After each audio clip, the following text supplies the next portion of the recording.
My name is Chris Loftus, Chris, Lof as in Frank, T as in Tom, IS as in Sam. I'm the Director of Communications for the Washington State Patrol. With me today is Sergeant Darren Wright. Darren will introduce himself and spell out his name. He is a 30-year veteran of the Washington State Patrol, has served on Capitol Campus security for a number of years, and can answer your questions in that regard.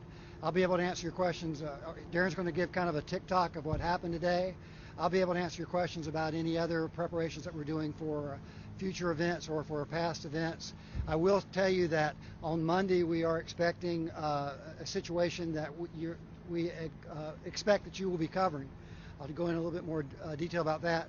We'll be having press availabilities here, either on this spot or under the awning over there if it's pouring down rain, Monday at 10, 1, and 4.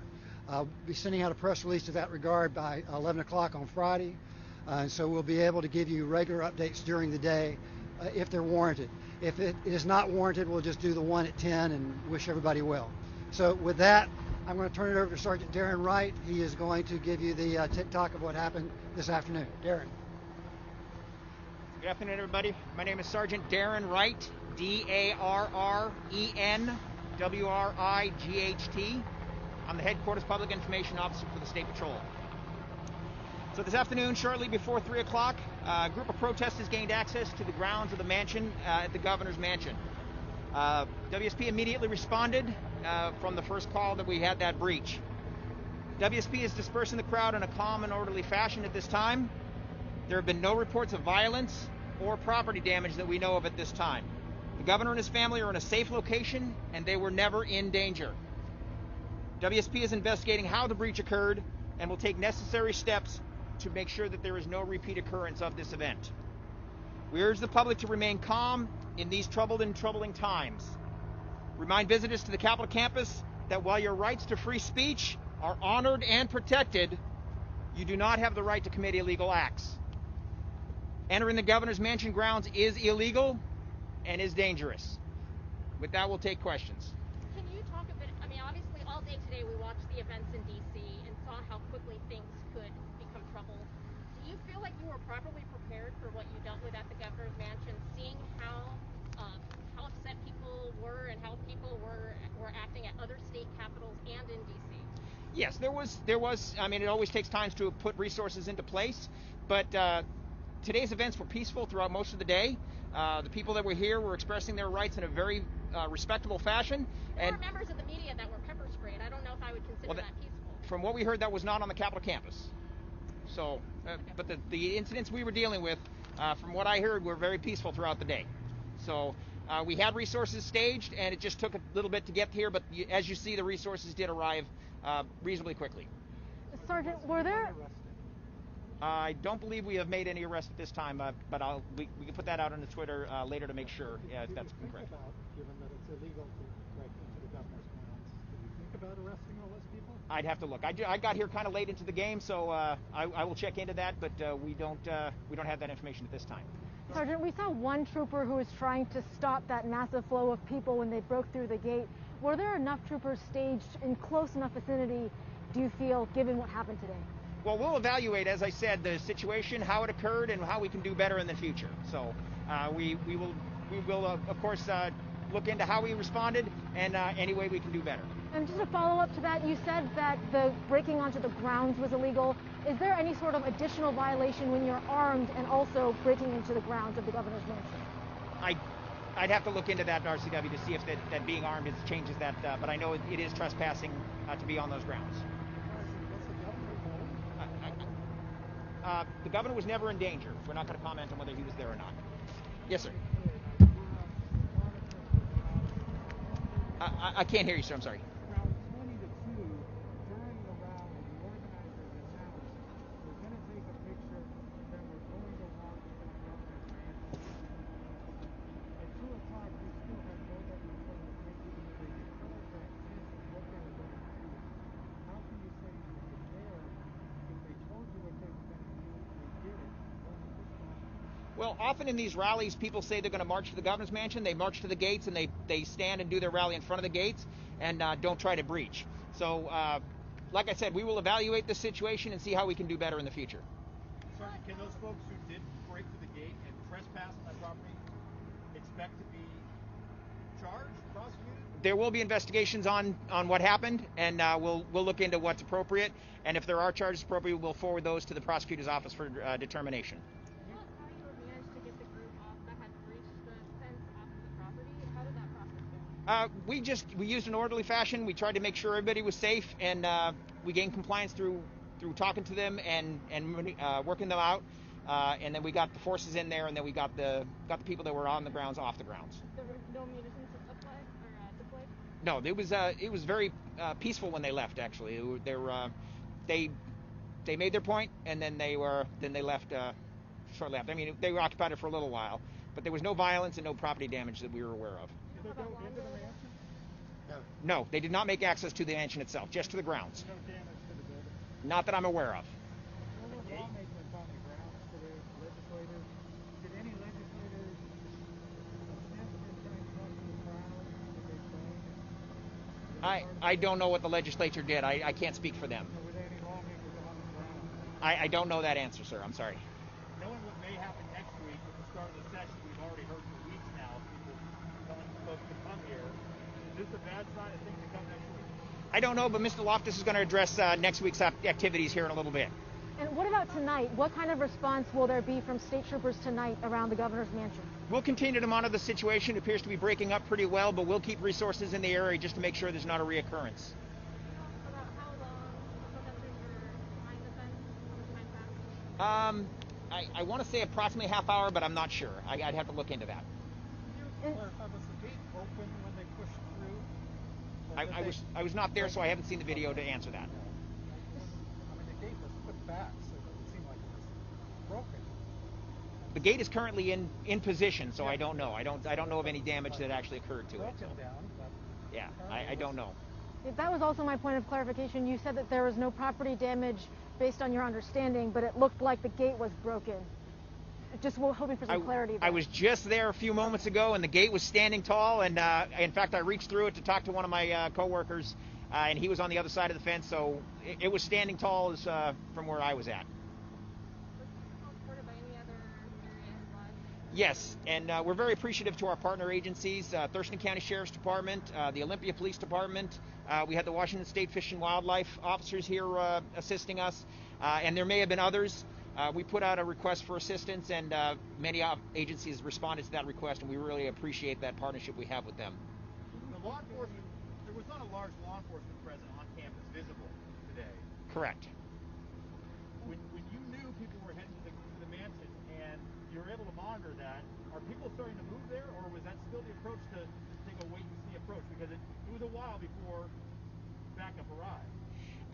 I wasn't there for those decisions, so I'd have to look into it. As I said, we'll evaluate how we did and look for ways to improve. Can you talk about any incidents who are off the immediate Capitol campus that you know about? I can't address those. You'd have to talk to the Olympia Police Department for that, because off campus we don't manage off campus. I thought there was talk about 11th and Capitol. Is that not part of the... 11th Capitol is part of the city of Olympia, and Olympia PD handles that. Can you talk a bit about what goes? I know you said you're doing an investigation into the people that trespassed on the property.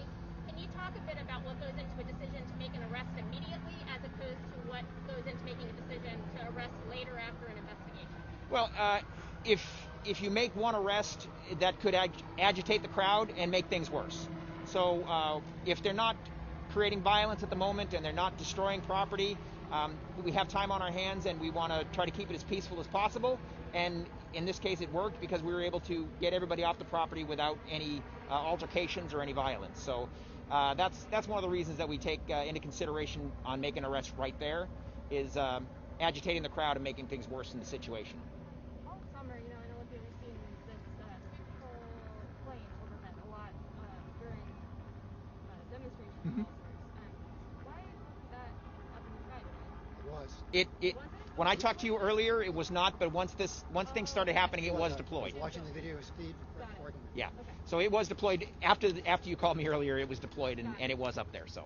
Did your communications staff know that Judge Peja of Kitsap County does allow for trespass on private property when there's no trespass signage? There's a court case from 2018 that she decided on that. I'm not able to speak on that. This uniformed trooper or cadet who was there at the gate at the time of the breach? Do you know? We saw her there. Is she a full sworn trooper? Is she a cadet? I know the sergeant in charge of the Mansion detachment was there, so it's probably her you're referring to. So she's a fully commissioned sergeant with the Washington State Patrol. And was she the only one there? Are there other? I don't know that answer. So. Do you have any idea of the size of the response before the incident and now after? I could get that for you if you'd like, but I don't have the numbers right now. It was a pretty significant response. We had a lot of agencies and a lot of assistance. Do you know how many actual number of people made it out right now? I don't have that number yet, no. Sorry. Can we talk a bit about next week when the expectation is that there'll be multiple groups of protesters for the start of the legislative session, when there'll be a modified amount of lawmakers on campus. Are you prepared for large protests with a focus on access to the Capitol building, which has been closed to the public for We are. We've been working on that for a number of days now. There will be a substantial law enforcement presence, including the Washington State Patrol and other law enforcement agencies. As Sergeant Wright mentioned, we work closely with the Olympia Police Department and with the Thurston County Sheriff's Department. We've been meeting with those folks to make sure that we have a coordinated and hopefully seamless response. But in a time where people are agitated and come on campus sometime to wreak havoc, havoc is wreaked. You have to recognize that we have to first and foremost protect life, and that means your lives as the media. That means our lives and law enforcement. That means the protesters themselves. Certainly, it means the senators and the legislators and the people who work in these buildings. So everyone, we have a responsibility to protect them. And so sometimes we accept disruption if that disruption, as Sergeant Wright mentioned, if that disruption is leading towards the situation dispersing, we'll accept that so that we keep people safe. Is the Capitol campus at this moment closed, or can people still walk up the steps? People can still walk up to the steps. The Capitol campus is not closed. However, most of the buildings, because of COVID, are closed to the public. There are still operations, but most of them have some level of restriction. So, we've had people say, hell, the Capitol's in shutdown. It's ever since March and April, we've been in this level of restricted access because of COVID. Drew, you had a question before about Monday? Is this a bad sign of what we can expect next week, or could this make it even worse? I think if we try to prognosticate, we'll be like most people who try to prognosticate and we'll be wrong. What we can do is be ready for a tough situation. The old adage, you're ready for a grizzly bear and you hope for the chipmunk, and so we'll be ready for large crowds. We'll be ready for belligerence. We'll be ready for conflict. We do not have intelligence at this point that the groups that are coming plan to be conflicted with one another. If you were here during the December 12th event, those were groups that were confronted with one another, and that's a different type of scenario that takes a different type of planning and a different type of interaction and intervention. The groups that have indicated they're coming seem to be folks who are coming to express themselves about their political beliefs. Their First Amendment rights to express themselves are something that men and women like Darren and Sergeant Wright here get up and they put their life on the line to protect people's rights to express themselves. We take that very seriously. We take that very seriously, that no matter what you're saying, no matter how you're saying it, no matter what political persuasion, what your beliefs are, you have a right in this country to say those things. What you do not have a right to do is illegal and dangerous activity. Going through a locked gate, climbing over a fence, however the property was breached today, going into a restricted area where people who are paid professionals to defend and protect that space, and a place where our governor and our elected leaders live. The safety of our elected leaders is one of the democratic institutions that we all hold dear. Threatening and challenging those institutions, whether it's a person, a building, or a facility, or even the idea of that safety, is an assault on democracy. We are paid to defend that. We're paid to do that through law enforcement. We're paid to do that through our words, but we're also paid to do that through our relationships with the people of the state.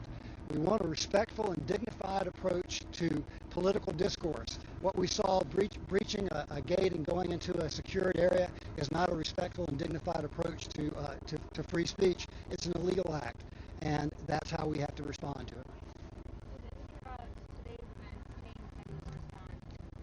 No, I will tell you that the planning for the coming events have been very robust, and I don't see what happened today being anything that's going to add or subtract from that. We've all watched what's unfolded across the country and in Washington, D.C. I think we all saw that with shock and horror and disappointment. But if we see that sort of disappointing behavior, we will be ready for it. We don't care about people's politics. We don't care about what they want to say. What we care about is that they have the right to say it, but they have the right to say it safely, and they don't say it in a way that infringes on other people's rights and other people's safety. Going through a locked gate into a restricted area with where we have executive protection responsibility is a foolish escalation, and it's simply not acceptable. Okay, like I indicated